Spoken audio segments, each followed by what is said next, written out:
Hello everyone, welcome or welcome back to my channel. How was your day today? I hope it was amazing.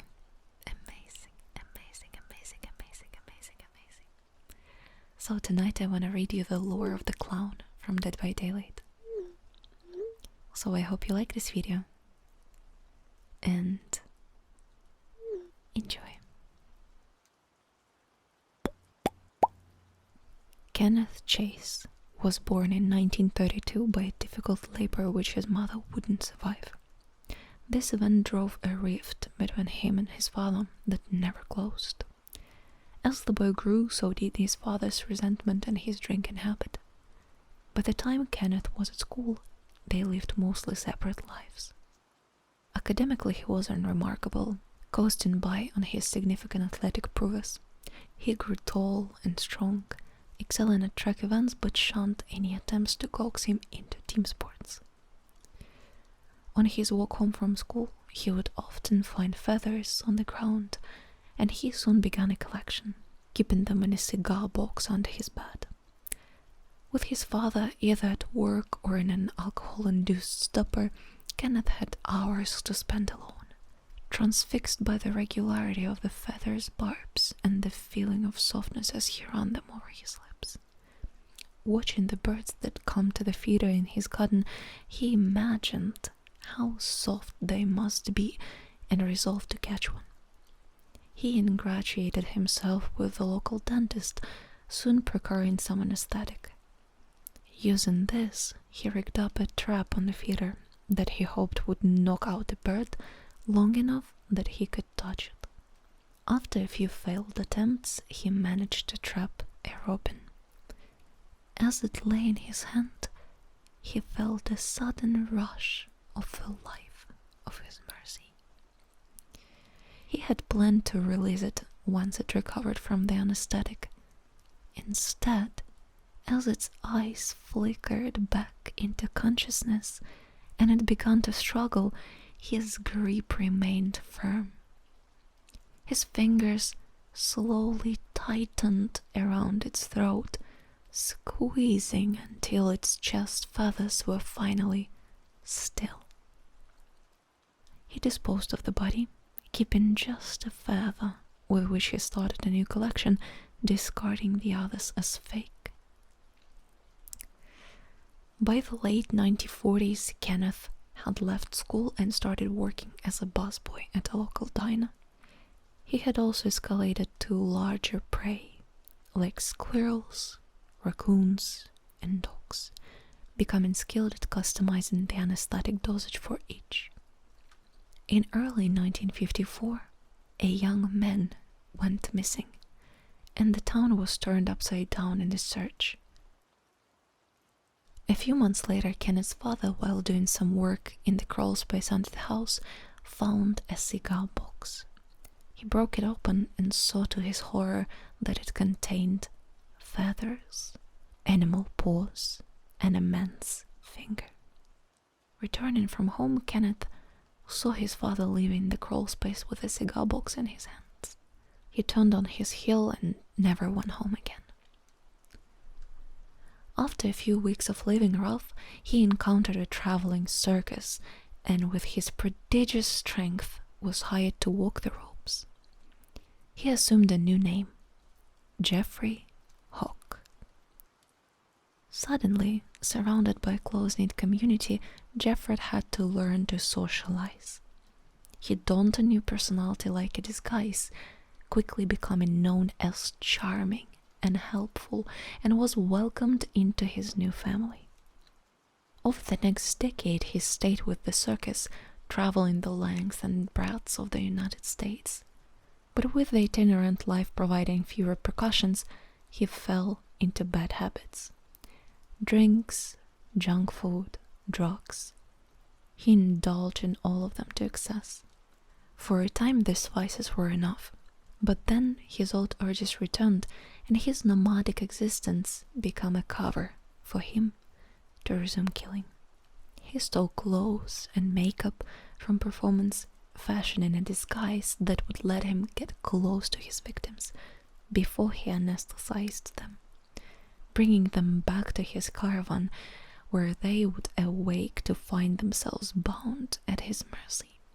He would finally get to have his fun, mentally and physically torturing them.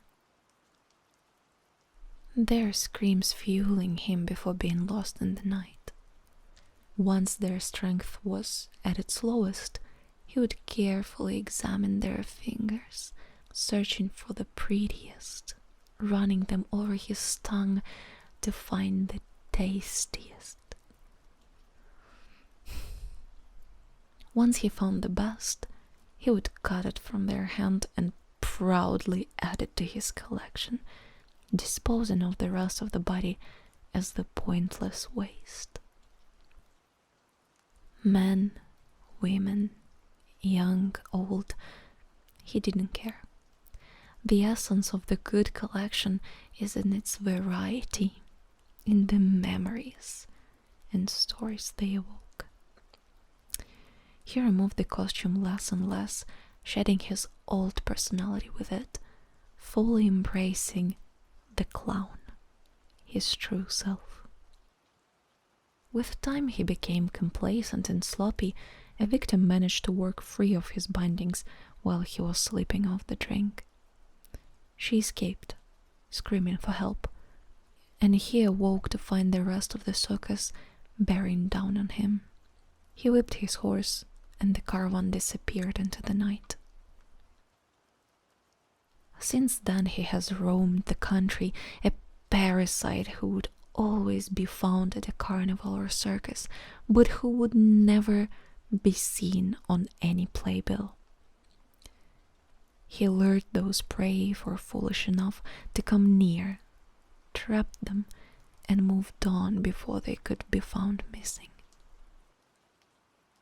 Somewhere along the way he left the ordinary roads of the United States behind him, traveling through a veil of mist and entering a new realm.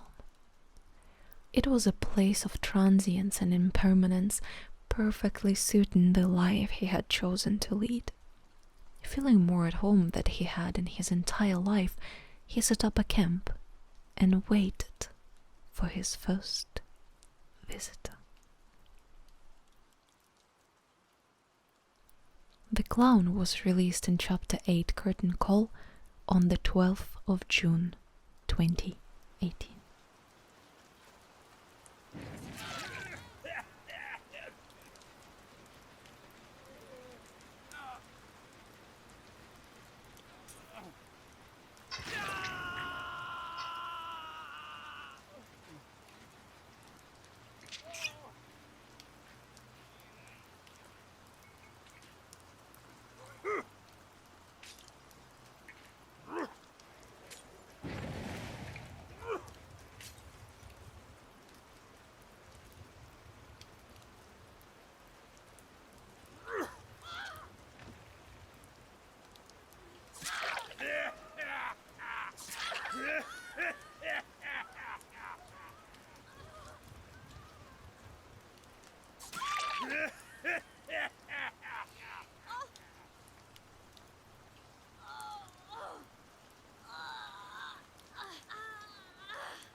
So that's it. Thank you so much for watching, and a huge thanks to our lovely members from YouTube. Vota, Pigis, Eric, Delaney, Beefy Grandpa, Snow, Lights and Blues, Sataro, Huachito, Zivol Abuser, and also a huge thanks to our lovely members from Buy Me a Coffee. Vota, Dot, Austin, Dux, Sataro, Seiken, Sabrina, Jessie, Delman, May, Beefy Grandpa. Thank you all so much for your support. It means a world to me. And thank you so much for staying the part of our family. See you next time. Bye.